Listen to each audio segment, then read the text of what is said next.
মাসুল বৃদ্ধির জনবিরোধী সিদ্ধান্ত আমরা মানছি না, মান্য না। অবিলম্বে জনবিরোধী সিদ্ধান্ত আমরা মানছি না, মান্য না। রান্নার দেশের দাম বৃদ্ধি মানছি না, মান্য না। প্রকাশ্যে গোপনে বিচ্ছিন্ন মাসুল বৃদ্ধির জনবিরোধী সিদ্ধান্ত আমরা মানছি না, মান্য না। পেট্রোল, ডিজেল, রান্নার গ্যাস, সিএনজি, বিদ্যুৎ এই সমস্ত কিছুর দাম বাড়িয়েছে বিজেপি সরকার। নিত্য প্রয়োজনীয় প্রতিটি পণ্যের দাম বাড়ছে, জনগণের উপরে এই বোঝা। এর বিরুদ্ধে সিপিআইএম এর কেন্দ্রীয় কমিটি সারা দেশব্যাপী প্রতিবাদে জনগণকে সামিল হওয়ার আহ্বান জানিয়েছে।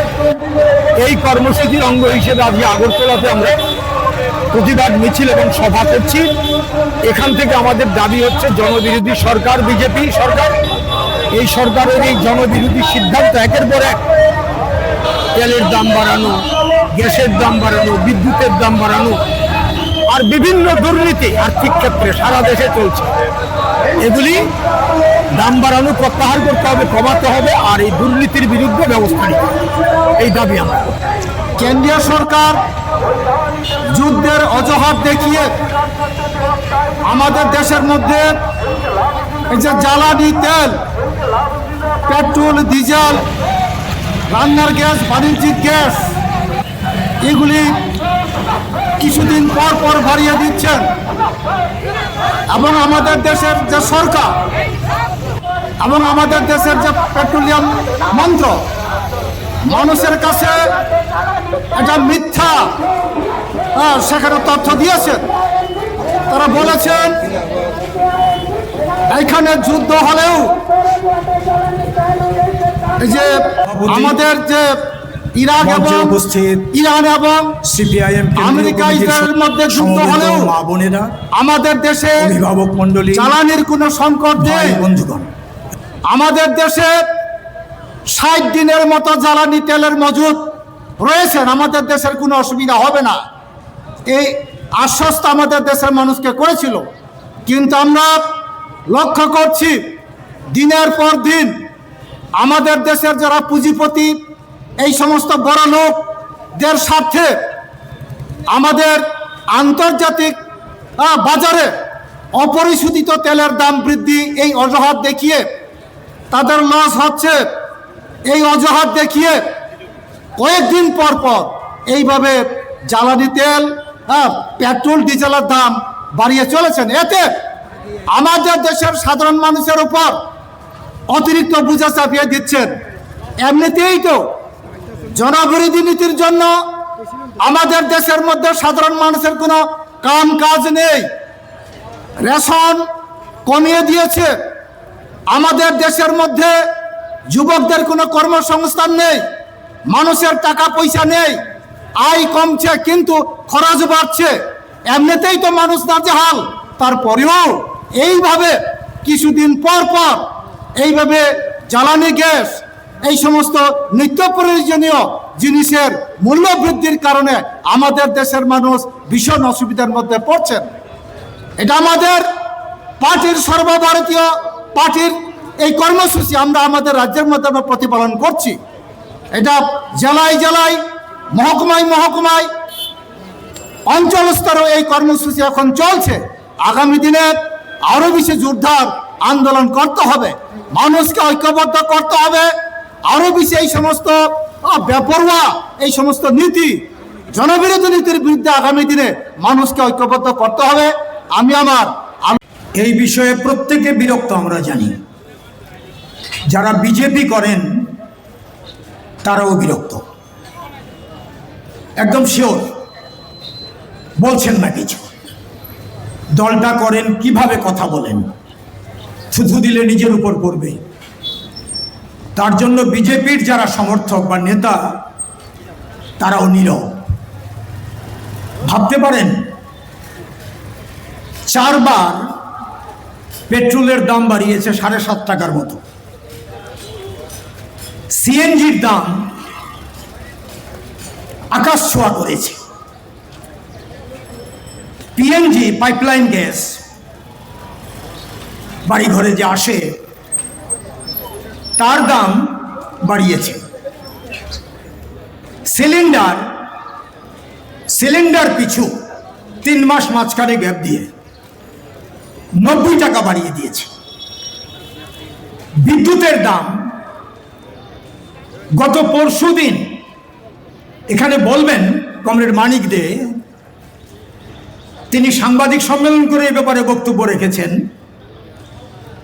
তার আগে পরে গোপনে আবার দাম বাড়িয়ে দিয়েছেন। তাইলে কি দাঁড়ালো ব্যাপারটা? গাড়ি চলে পেট্রোলে ডিজেলে, তাহলে যাত্রী ভাড়া বাড়বে, মাল পরিবহনের যে মাসুল সেটা বাড়বে। রেল চলে ডিজেলে, এখন বিদ্যুতে চলে, এই ক্ষেত্রেও বাড়বে, ভাড়া বাড়বে। প্রত্যেকটি পণ্যের যে পরিবহন খরচ, ট্রাকে করে যে মাল আসে, সব বাড়বে এবং বেড়েছে। বাড়লো মানে কি? বেড়েছে। এবং এমন জায়গায় যাচ্ছে জিনিসপত্রের দাম, যেটাকে বলা হচ্ছে মুদ্রাস্ফীতি, ইনফ্লেশন। এটা সাধারণ মানুষের পক্ষে অর্থনৈতিক মারপ্যাচ বোঝা খুব কঠিন। তবে এটা আমরা বুঝি টাকার দাম কমে যাওয়া, ভ্যালু, টাকার দাম কমে যাওয়া। কমেছে মানে পৃথিবীর মধ্যে সবচাইতে দ্রুত টাকার দাম কমেছে ইন্ডিয়ার। কত হয়েছে? এখন যে চলছে রেট $1, এই যুদ্ধকে দেখিয়ে কত হয়েছে এখন? এখন হয়েছে 91 টাকা থেকে, $91 থেকে $115 এক ব্যারেলের দাম বেশি। ঠিক 12 বছর আগে যেই দাম ছিল, তখন তেলের লিটার ছিল 72 টাকা। তার পরের বছর তেলের লিটার ছিল 60 টাকা। 13 সালে, 26 সালে এসে ওই ডলার তখনকার দামে এখন হয়েছে 115, 12 থেকে $15 ম্যাক্সিমাম, আসলে $111, কারু কারু মতে $110। তার মানে 12 বছর আগের দামের সমান। এখন তেলের দাম কত করেছে? লাস্ট 4 বার দাম বাড়িয়ে সারা ভারতে বিভিন্ন রাজ্যে বিভিন্ন রকম। এখন তেলের লিটার হয়েছে 102 টাকা থেকে 110 টাকা লিটার, 3 অঙ্কে পৌঁছে গেছে। যুক্তি কি? জবাব দেবেন বিজেপি দলের নেতৃত্ব, প্রধানমন্ত্রী, পেট্রোলিয়াম মন্ত্রী, গ্যাসের যিনি মন্ত্রী তিনি জবাব দেবেন। জবাব দেবেন কি দেবেন? মিথ্যে কথা বলতে হবে, সত্যি তো বলবেন না, সত্যি বলেনও না। সত্যি আপনারা বলেন না, বলতে জানেন না, শেখানোই হয়নি আপনাদের সত্যি কথা বলতে, মিথ্যা বলবেন। তাহলে 12 বছর আগে যেই দাম ক্রুড অয়েলের, তখন পেট্রোলের লিটার 70-72 টাকা। আজকে 12 বছর পরে ওই দাম ক্রুড অয়েলের 110 থেকে 15 টাকা, অলমোস্ট সেম। তেলের দাম বাড়িয়ে করে দিলেন 110 টাকা লিটার। কি ডিজেলের দাম কত হচ্ছে এখন? 90 টাকা থেকে 102 টাকা। বোম্বে একরকম, চেন্নাই একরকম, দিল্লিতে একরকম, কলকাতা একরকম, বড় বড় মেগা সিটি। কেন এরকম হচ্ছে? এক এক রাজ্য সরকার এক এক রকম সেল ট্যাক্স নেয়, ভ্যাট নেয়। আবার তার উপরে দুধের উপর বিষ ফোড়া, তার উপরে কি হচ্ছে? কেন্দ্রীয় সরকার সেল ট্যাক্স, আপনার এখান থেকে এক্সাইজ ডিউটি নেয়। এক্সাইজ ডিউটি কত নেয়? এখন নিচ্ছে 19.90 লিটারে। 19 টাকা 90 লিটারে নেয় কেন্দ্রীয় সরকার। রাজ্য আর ডিজেলে কত নিচ্ছে? 17 টাকা 80 রাজ্য সরকারগুলি কত টাকা নিচ্ছে? রাজ্য সরকারগুলি দিচ্ছে কমে 13%, ডিজেলে সর্বোচ্চ 25% টাকা নিচ্ছে বাড়িয়ে সেল ট্যাক্স। আর ডিজেলের ক্ষেত্রে, পেট্রোলের ক্ষেত্রে আগেরটা বললাম, ডিজেলের ক্ষেত্রে 11% থেকে 21% পর্যন্ত নিচ্ছে।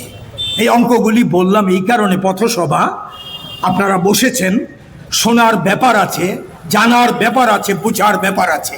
কারণ আক্রমণটা সর্বাত্মক, আক্রমণটা চতুর্দিক থেকে এসছে। এই হচ্ছে অবস্থা।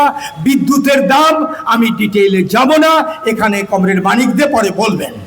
গ্যাস সিএনজি যারা চালান, গাড়ি টমটম যারা চালান সিএনজিতে, যারা অটো চালান, যারা এনটিউসি করেন, যারা বিজেপি ট্রেড ইউনিয়ন করেন, সিআইটিউর কথা বলবে ওটা সিআইটিউর কথা, লড়াই করে সিআইটিউ।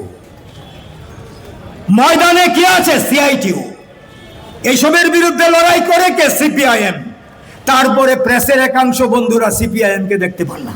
আন্দোলন কোথায়? আরে বলেন কি এমন কি কোনো ইস্যু আছে জনস্বার্থবাহী ইস্যুতে, জনস্বার্থের বিরুদ্ধে, সরকারের পদক্ষেপের বিরুদ্ধে আমরা লড়ি না?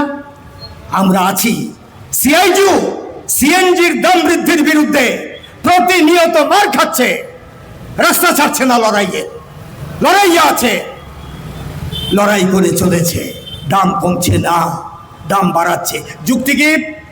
যদি না দাম বাড়ানো হয় তাহলে তেল কোম্পানিগুলির ক্ষতি হবে।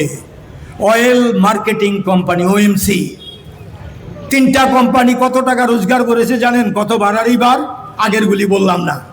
গতবার 3টা company, Hindustan petroleum limited, Bharat petroleum limited, Indian oil, 3টা কোম্পানি মিলে গত বছর 24-25 সালে লাভ করেছে কত জানেন? লাভ করেছে, বলে দিচ্ছি আপনাদের সামনে, ওরা লাভ করেছে মোট 33,602 কোটি টাকা। এখন পর্যন্ত 25-26 সালে লাভ করেছে 77,821 কোটি টাকা।